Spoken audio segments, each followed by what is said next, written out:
दोस्तों, आपको क्या लगता है अगर हम पिछले 10 साल की बात करेंगे तो पूरे वर्ल्ड में और स्पेसिफिकली इंडिया में डेमोक्रेसी बढ़ी है या फिर कम हुई है, या फिर आप ये बोल सकते हैं कि ऑटोक्रेसी बहुत तेज़ी से बढ़ी है।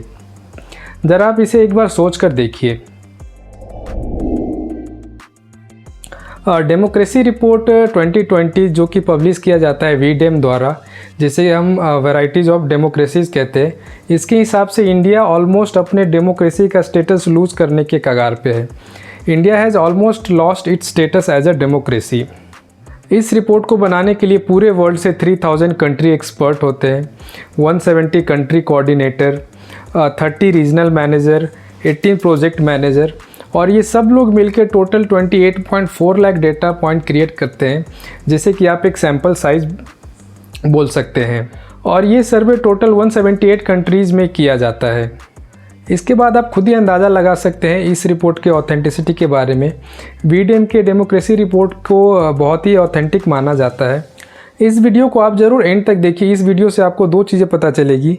पहला कि डेमोक्रेसी रिपोर्ट क्या होता है और किस किस पैमाने पर सर्वे किया जाता है, और दूसरा कि पूरे वर्ल्ड में डेमोक्रेसी की क्या हालत है और इंडिया क्यों अपना डेमोक्रेसी स्टेटस लूज़ करने की कगार पे है। इस वीडियो में आगे बढ़ने से पहले अगर आपने इस चैनल को सब्सक्राइब नहीं किया है तो ज़रूर सब्सक्राइब कर लीजिए। सबसे पहले हम ये समझ लेते हैं कि डेमोक्रेसी और ऑटोक्रेसी क्या होता है, क्योंकि इस वीडियो में बहुत बार डेमोक्रेसी और ऑटोक्रेसी वर्ड का यूज़ किया जाएगा। डेमोक्रेसी का मतलब होता है, जिसे हम हिंदी में बोलते हैं, लोकतंत्र।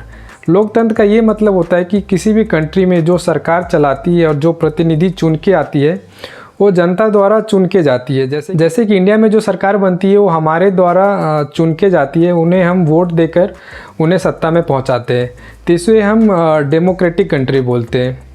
ऑटोक्रेसी का मतलब होता है एक तंत्र। इसका मतलब ये होता है कि वहाँ पे जो सरकार चलती है वो किसी एक व्यक्ति द्वारा चलाई जाती है और उसे हम चुनकर नहीं भेजते हैं। और एग्जाम्पल के लिए आप नॉर्थ कोरिया को ऑटोक्रेसी से कंपेयर कर सकते हैं।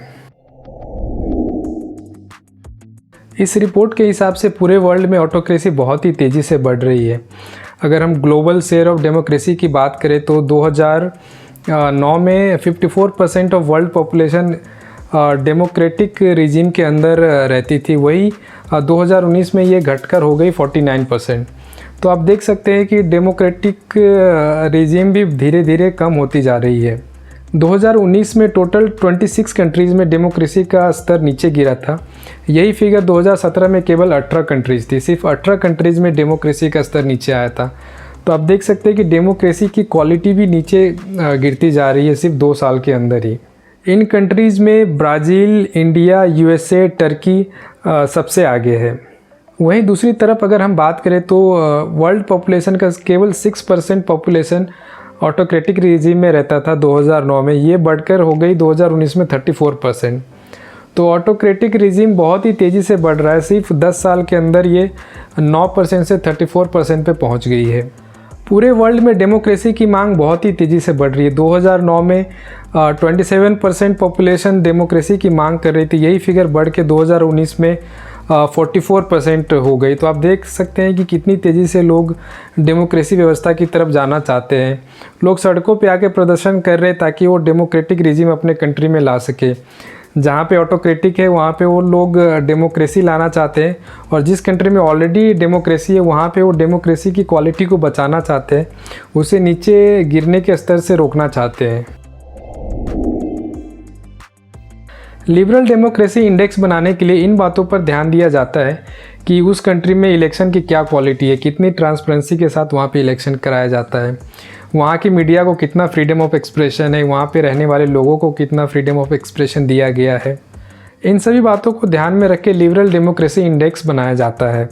अगर आप इस इमेज को ध्यान से देखेंगे तो आपको पता चल जाएगा कि कौन सी कंट्री में लिबरल डेमोक्रेसी इंडेक्स ज़्यादा है और कौन सी कंट्रीज़ में कम है।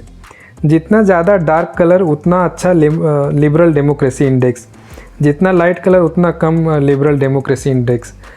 जितना लिबरल डेमोक्रेसी इंडेक्स ज़्यादा रहेगा उस कंट्री में डेमोक्रेटिक रिजीम उतनी अच्छी रहेगी। जितना लिबरल डेमोक्रेसी इंडेक्स कम है उस कंट्री में डेमोक्रेटिक रिजीम बहुत ही कम है, या तो आप बोल लीजिए कि वो ऑटोक्रेटिक कंट्री होगी। Countries like China, north Korea, Saudi Arabia, Venezuela, Turkmenistan, Tajikistan, Russia, Turkey, ये ऐसे कंट्रीज़ हैं जहाँ पर लिबरल डेमोक्रेसी इंडेक्स सबसे कम है।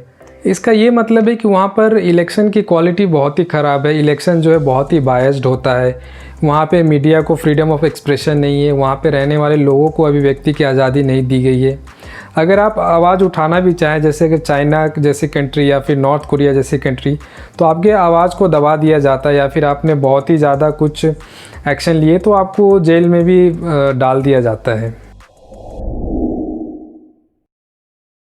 आइए अब हम इसे थोड़ा डिटेल में समझने की कोशिश करते हैं।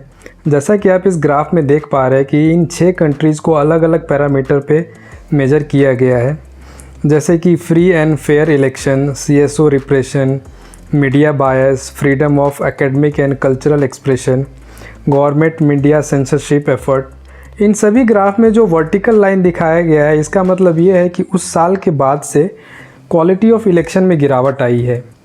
अगर हम इंडिया के ग्राफ को देखेंगे तो 2018 के बाद से क्वालिटी ऑफ इलेक्शन में गिरावट आई है। तो हम ये बोल सकते हैं कि 2000 बाद से जो इलेक्शन हुए हैं वो बायस्ड हुए हैं, इतनी ट्रांसपेरेंसी के साथ नहीं हुआ है।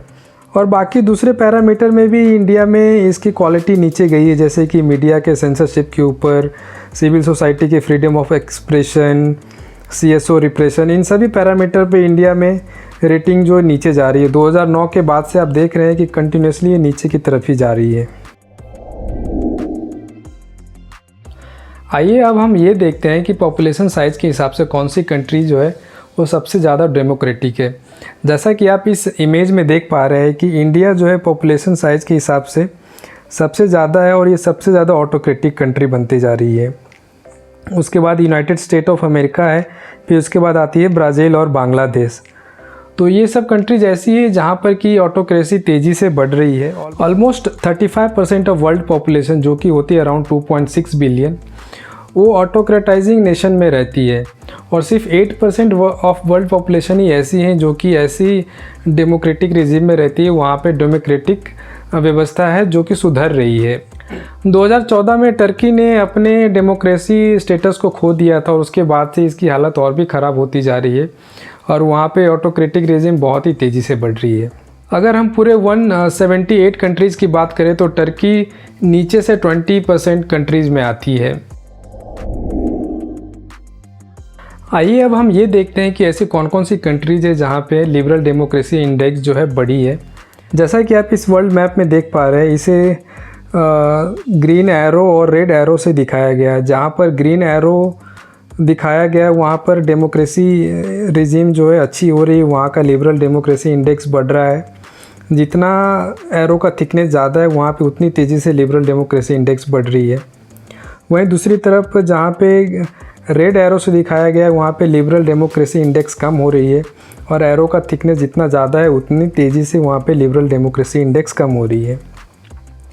अगर हम टॉप 10 कंट्रीज़ की बात करें जहाँ पे डेमोक्रेसी रिजीम जो है अच्छी हुई है, तो उसमें सबसे पहले आता है तुनिशिया, फिर उसके बाद है Armenia, the Gambia, Sri Lanka, Madagascar, Myanmar, Fiji, Kazakhstan.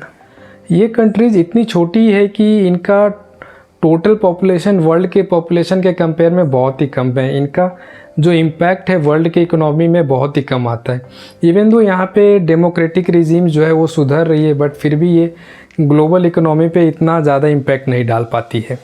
So friends, मैंने पूरी कोशिश की कि मैं इस रिपोर्ट को, जो डेमोक्रेसी रिपोर्ट 2020 है, उसको इजी लैंग्वेज में आपको समझा सकूं और उन सभी पॉइंट को हाईलाइट कर सकूं जिसकी वजह से इंडिया जो है अपनी डेमोक्रेसी स्टेटस को लूज़ कर सकती है।